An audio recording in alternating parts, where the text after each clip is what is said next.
আসসালামু আলাইকুম ভাই বোনেরা, সবাই কেমন আছেন? আল্লাহর রহমতে আমি তো অনেক ভালো আছি।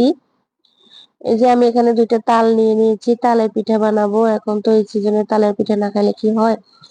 এই যে তাল দুটো ধুয়ে পরিষ্কার করে নিয়ে নিয়েছি, সুন্দর করে ছিলে নিয়েছি। এখন আমি রসটা কিভাবে বের করছি দেখেন।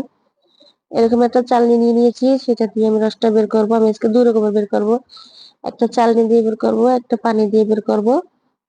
এই যে সুন্দর করে আমি তালের রসটা এখন বের করে নিব। আর তালের পিঠা কার কার পছন্দ আমাকে কমেন্ট করে জানাবেন। সবারই তো তালের একটু এই সিজনে তালের পিঠা সবারই পছন্দ। যে আর আমি অনেকদিন ধরে আজকে ভিডিও দিতে পারতেছি না। আর আমার ভিডিও ভয়েসে যদি কোনো সমস্যা হয়ে থাকে আপনারা আমাকে কমেন্ট করে জানাবেন। এই যে দেখেন, তালের রসটা নেওয়া হয়ে গিয়েছে আমার। 2 রকমের আমি তালের রস নিয়ে নিয়েছি।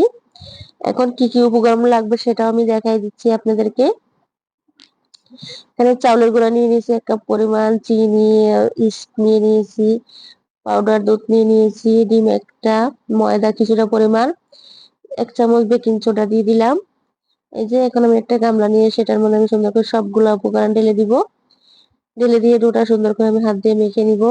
মেখে নেওয়া আমি 1 ঘন্টার পরিমাণ 2 ঘন্টা পরিমাণ আমি রেস্টে রেখে দিব। এখানে আমি এই ডোটা যতটুকু পরিমাণ রেখে দিবেন ততই কেকটা খেতে অনেক টেস্টি হবে, অনেক মজা হবে।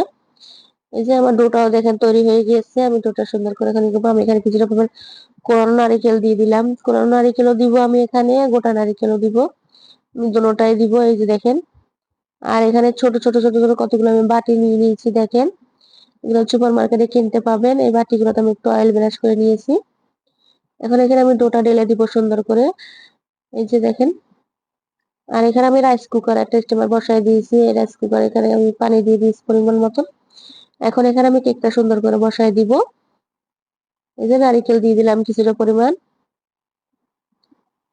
এই যে কেকটা দিয়ে দিয়েছি। আমার কেকটা হয়ে গিয়েছে। আমার কেকের রেসিপি যদি আপনাদের ভালো লেগে থাকে লাইক কমেন্ট শেয়ার করে দিবেন। প্লিজ প্লিজ পাশে থাকা সাবস্ক্রাইব বাটনটা দাবাই দিবেন, বন্ধুদের মাঝে শেয়ার করে দিবেন। আসসালামু আলাইকুম।